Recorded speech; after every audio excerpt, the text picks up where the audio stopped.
بسم اللہ الرحمن الرحیم ولا تقولوا لمن يقتل في سبيل الله اموات بل احیاء ولكن لا تشعرون صدق اللہ العظیم۔ اس آیت مبارکہ کے اندر اللہ رب العزت شہید کی فضیلت کو بیان فرما رہے ہیں۔ یہ آیت شہدائے بدر کے بارے میں نازل ہوئی ہے، اور بدر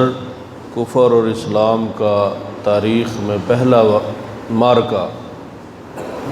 جو مدینہ منورہ سے تقریباً 200 کلومیٹر کے فاصلے پر میدان بدر ہے، جہاں کفر اور اسلام کا امت محمدیہ صلی اللہ علیہ وسلم میں پہلا معرکہ ہوا، جس میں اللہ رب العزت نے آپ صلی اللہ علیہ وآلہ وسلم کو سرخرو فرمایا اور مسلمانوں کی فرشتوں کے ذریعے مدد فرمائی، جس کو اللہ تعالیٰ نے آگے آئے گا قرآن پاک میں ان الفاظ سے ذکر فرمایا وَلَقَدْ نَصَرَكُمُ اللَّهُ بِبَدْرٍ وَأَنْتُمْ أَذِلَّةٌ، کہ تم کمزور تھے، میں نے تمہاری بدر کے اندر مدد کی۔ تو شہدائے بدر جن میں 6 مہاجرین تھے اور 8 انصار مدینہ تھے، 14 شہداء جو میدان بدر کے اندر شہید ہوئے اللہ رب العزت کے دین کی حفاظت کے لیے اور اللہ کی رضا کے لیے۔ تو لوگ کہنے لگے کہ بیچارے یہ مارے گئے، اب یہ دنیا کی لذتوں سے مستفید نہیں ہو سکیں گے۔ تو اللہ رب العزت نے اس کے متعلق یہ آیت نازل فرمائی کہ ان کو مردہ مت کو، جو میرے راستے میں مارا جائے اس کو مردہ مت کہو، وہ شہید ہے، وہ زندہ ہے، اور وہ ایسی زندگی ہے جس کا تم شعور نہیں رکھتے۔ جیسے قرآن پاک کی دوسری آیت کے اندر اللہ تعالیٰ نے ارشاد فرمایا 3 پارے میں وَلَا تَحْسَبَنَّ الَّذِينَ قُتِلُوا فِي سَبِيلِ اللَّهِ أَمْوَاتًا بَلْ أَحْيَاءٌ عِندَ رَبِّهِمْ يُرْزَقُونَ، کہ شہداء کو اللہ کے راستے میں گردنیں کٹوانے والوں کو مردہ مت کہو، بلکہ وہ زندہ ہیں اور ان کو اللہ رب العزت رزق کھلاتے ہیں، فارحین بما آتاہم اللہ من فضلہ، اور جو اللہ رب العزت ان کو دیتے ہیں، عطا فرماتے ہیں، وہ اس پر بہت خوش ہیں، اور وہ زندگی بڑی ہی اعلیٰ زندگی ہے جس سے اللہ رب العزت کا قرب حاصل ہوتا ہے۔ اور جس وقت حدیث شریف میں آتا ہے انسان اللہ کے راستے میں مارا جاتا ہے، جو لذت اور سرور اس کو، وہ خواہ تلوار سے مارا جائے یا آج کل گولی اور بم سے مارا جائے، تو اس کے جو روح قبض ہونے کا وقت ہوتا ہے وہ ایسا لذیذ وقت ہوتا ہے کہ جس کی خواہش شہید میدان محشر میں اللہ کے سامنے کرے گا، اور واحد شہید اللہ کے سامنے اس خواہش کا اظہار کرے گا کہ جب اللہ اس سے پوچھیں گے ہاں تو نے دنیا کے اندر رہ کر میرے دین کی حفاظت کی اور میرے دین کے لیے تو نے گردن کٹوائی، کیا چاہتا ہے؟ تو شہید کہے گا اے اللہ میں چاہتا ہوں آپ مجھے دنیا کے اندر دوبارہ بھیجیں، میں پھر آپ کے راستے میں مارا جاؤں، آپ پھر زندہ کریں، میں پھر مارا جاؤں، آپ پھر زندہ کریں، میں پھر مارا جاؤں، کہ وہ جو لذت ہے آپ کے راستے میں جان دینے کی، اس سے لذیذ چیز دنیا کائنات میں کوئی نہیں ہے۔ ایسا یعنی وہ لذیذ اور لذت والا موقع ہے کہ جس کی خواہش میدان محشر میں شہید دوبارہ کرے گا کہ اللہ میری خواہش تو یہ ہے، تو مجھے زندہ کرتا جائے، میں تیرے راستے میں مرتا جاؤں اور قتل ہوتا جاؤں، تو مجھے زندہ کرتا جائے، میں تیرے راستے میں قتل ہوتا جاؤں۔ اور واحد موت ہے کہ جس کی خواہش کرنے کی مومن کو اجازت ہے، جس کے لیے رب ذوالجلال کے پیارے نبی صلی اللہ علیہ وآلہ وسلم نے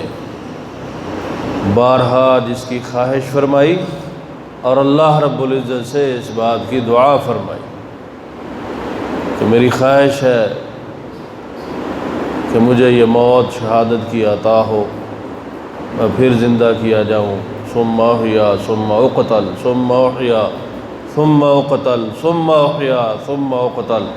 3 مرتبہ آپ صلی اللہ علیہ وآلہ وسلم نے یہ الفاظ ذکر فرمائے۔ اور یہی دعا سیدنا فاروق اعظم رضی اللہ تعالی عنہ امیر المومنین خلیفہ ثانی کیا کرتے تھے، اللہم ارزقنی شہادتا فی سبیلک واجعل موتی فی بلد رسولک، کہ اللہ میری یہ خواہش ہے کہ میں تیرے راستے میں قتل کیا جاؤں، قتل بھی کہاں، تیرے نبی کے شہر میں۔ اور اللہ تعالیٰ نے اس کو شرف قبولیت بخشا، موت بھی شہادت کی دی، اور مصلی رسول پر سیدنا فاروق اعظم رضی اللہ تعالیٰ عنہ کو اللہ تعالیٰ نے یہ مقام عطا فرمایا۔ تو یہ بڑی ہی لذت والی موت ہے۔ اس کے علاوہ کسی بھی موت کی خواہش کرنا یا موت کی دعا کرنا یہ ہماری شریعت کے اندر حرام ہے، ناجائز ہے، کیونکہ زندگی یہ اللہ پاک کی بہت بڑی نعمت ہے۔ تو موت مانگنا دنیاوی حالات سے تنگ آ کر یہ شریعت محمدیہ صلی اللہ علیہ وسلم میں حرام ہے۔ صرف یہ ایک واحد موت ہے جس کی انسان دعا بھی کر سکتا ہے، خواہش بھی رکھ سکتا ہے اور کوشش بھی کر سکتا ہے، اور کرنی بھی چاہیے، کیوں یہ جسم، یہ روح، یہ اللہ کی امانت ہے، اور اس سے بہترین موقع اور جگہ کوئی نہیں ہے اس امانت کو واپس کرنے کی کہ انسان اس جان کو جو اللہ کی عطا کردہ امانت ہے وہ اس کے راستے کے اندر اس کو واپس لوٹا دے۔ اور یہ ایسی موت ہے کہ نبی مکرم صلی اللہ علیہ وسلم نے ارشاد فرمایا کہ خون کا قطرہ زمین پر گرنے سے پہلے اللہ رب العزت شہید کے سارے گناہوں کو معاف فرما دیتے ہیں، اور میدان محشر میں بغیر حساب کتاب کے جنت الفردوس کے اندر جو سب سے اعلیٰ جنت ہے، اور اس کے اوپر صرف اللہ کا عرش ہے، اللہ کے عرش اور جنت الفردوس کے درمیان میں کوئی فاصلہ نہیں، تو اللہ تعالیٰ شہداء کا داخلہ جنت کے اندر جنت الفردوس میں فرمائیں گے۔ یہ ایسی اعلیٰ موت ہے جس کی ہر مومن کو خواہش کرنی چاہیے، اور اللہ رب العزت سے یہ موت مانگنی چاہیے کہ اس سے بڑی سعادت کوئی نہیں ہے کہ انسان اللہ کے راستے میں اپنی گردن کٹوا دے، اور یہ مسلمان اور مومن کی شان ہے۔ اور یہی وجہ ہے کہ جب تک مسلمان جہاد جیسے عظیم فریضے کو لے کر شہادت کی موت کی خواہش کو مد نظر رکھتے ہوئے دین کے لیے، دین کی حفاظت کے لیے اللہ کے راستے میں نکلتا رہا اور لڑتا رہا، مسلمان غالب رہا۔ اور جب مسلمان نے شہادت کی موت کی آرزو چھوڑ دی اور اس کا راستہ جہاد اس کو ترک کر دیا، تو انسان جو ہے مسلمان ذلیل ہو گیا۔ کیوں؟ آپ صلی اللہ علیہ وسلم کا ارشاد گرامی ہے، اذا ترکتم الجہاد فسلط اللہ علیکم الذلہ، کہ جب تم اللہ کے اس اہم فریضے کو جہاد کو چھوڑ دو گے تو اللہ تعالیٰ تم پر ذلت کو مسلط فرما دیں گے، اور اس سے بڑی ذلت کوئی نہیں ہے کہ کافر ہر میدان میں ہمارے سر کے اوپر جو ہے وہ حکمرانی کر رہا ہے۔ مسلمان کا کافر کے ماتحت ہو جانا، اس سے بڑی ذلت کوئی نہیں۔ کیوں؟ جس طرح اسلام تمام ادیان پر، تمام دینوں پر بادشاہت کے لیے اللہ تعالیٰ نے مسلمان کے لیے پسند فرمایا دین اسلام، اسی طرح مسلمان کو بھی اللہ تعالیٰ نے دنیا کے اندر حکمرانی کا حق مسلمان کو دیا ہے، اور اس کا راستہ صرف اور صرف جہاد ہے کہ جہاد کے ذریعے کفار کی گردنیں اڑائے اور اللہ کے دین کو اس تمام ادیان باطلہ پر غالب کرے۔ یہ آپ صلی اللہ علیہ وسلم کے فرائض منصبی میں داخل تھا، جس کو آپ صلی اللہ علیہ وسلم نے اپنی زندگی میں پورا فرمایا، اور اللہ کے دین کو اپنی زندگی میں اللہ تعالیٰ آپ صلی اللہ علیہ وسلم نے غالب کیا، اور یہی ہر مسلمان کے لیے حکم ہے۔ اور آج ہم یہود و نصارہ کی ٹانگوں کے ساتھ چمٹے ہوئے ہیں، کہیں آقا ناراض نہ ہو جائے۔ مساجد اور مدارس کے اوپر یہ بھی تازہ بل جو پاس ہوا ہے، جس کو ہونڈی شونڈی کے بہانے اس کے اندر اصل میں جو ہے وہ مساجد اور مدارس پر شکنجہ ٹائٹ کر دیا تاکہ آقا خوش ہو جائے اور یہ ملک گرین لسٹ سے باہر نکل آئے۔ یہ سب سازشیں ہیں، دھوکے بازی ہے، جو کفار کسی نہ کسی بہانہ سے ان کو پکڑتے ہیں ان کی گردنوں سے، اور یہ بڑی خوشی سے اپنی گردنیں ان کے ہاتھ میں دیتے ہیں۔ اس کے سب سے بڑی وجہ کیا ہے کہ اللہ کی ذات سے بھروسہ مسلمان کا ختم ہو چکا ہے۔ جب تک اللہ کی ذات پہ بھروسہ رہا تو 313 ہزاروں کو شکست دے کر سرخرو ہوتے ہیں، اور جب بھروسہ ختم ہو گیا تو لاکھوں کی تعداد میں ہے اس وقت مسلمان، لاکھوں کی تعداد میں، لیکن اپنے آقا کی طرف دیکھ رہے ہوتے ہیں کہ کب یہ ہمیں حکم کرے اور کب ہم اس کے سامنے خندہ پیشانی سے اس حکم کو پورا کریں۔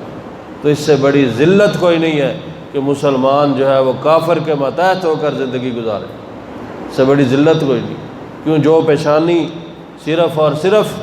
اللہ رب العزت نے اپنی ذات کے سامنے جھکنے کے لیے بنائی، اور صرف اپنی ذات کے سامنے اس کو جو ہے وہ اس کا جھکنا اس کو پسند فرمایا، وہ جب غیر کے آگے جھکنے لگی تو انسان مسلمان جو ہے یہ ذلیل ہو گیا۔ اور اس کا سب سے مین اور سب سے بڑی وجہ یہی ہے کہ مسلمان نے جہاد کو چھوڑ دیا، اللہ کے راستے میں قتال کو چھوڑ دیا، اور دنیا کی دنیاوی لذتیں اس کے نزدیک سب سے زیادہ مرغوب ہو گئیں۔ جب دنیاوی لذتوں کی طرف وہ راغب ہو گیا تو موت اس کو مشکل نظر آنے لگی، جبکہ پسندیدہ عمل جو ہے وہ کیا ہے؟ اللہ کے راستے میں شہید ہونا اور جان دینا، یہ اللہ کو سب سے محبوب عمل۔ اور آگے اللہ تعالیٰ نے ارشاد فرمایا بل احیاء ولکن لا تشعرون، کہ وہ ایسی زندگی ہے جس کا تم شعور نہیں رکھتے۔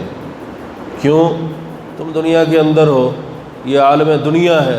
تو عالم دنیا کے اندر رہ کر عالم برزخ کے احوال سے مطلع ہونا یہ تمہارے بس کی بات نہیں ہے، تم اس کو سمجھ نہیں سکتے۔ وہ کیسی عظیم زندگی ہے کہ اللہ تعالیٰ تفسیر مظہری،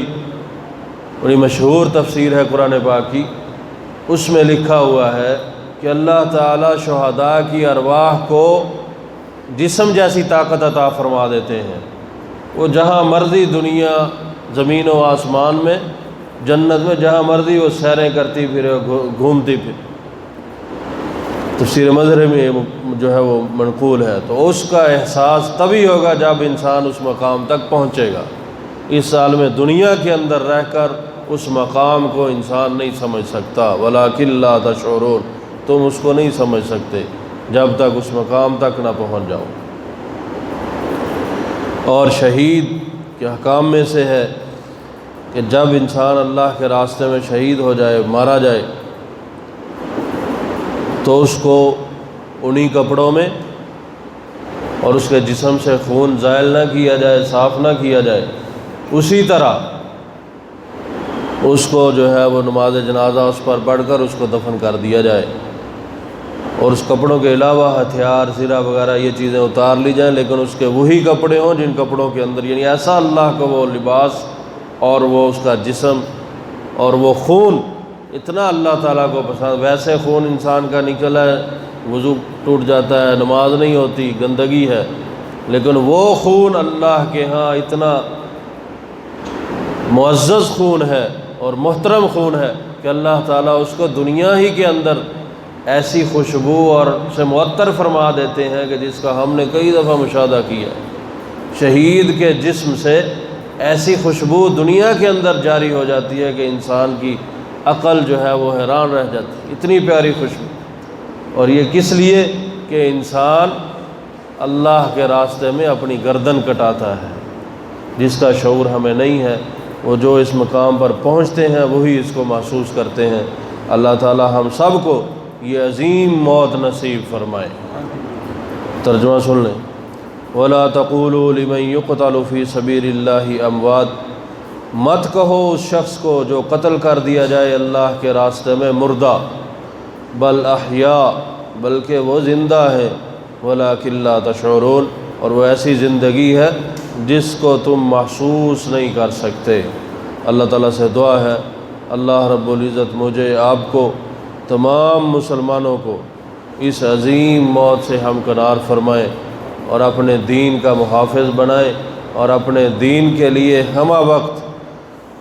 وقت کفار سے لڑائی کے لیے مستعد رہنے کی توفیق عطا فرمائے۔ وآخر دعوانا الحمد للہ رب العالمین۔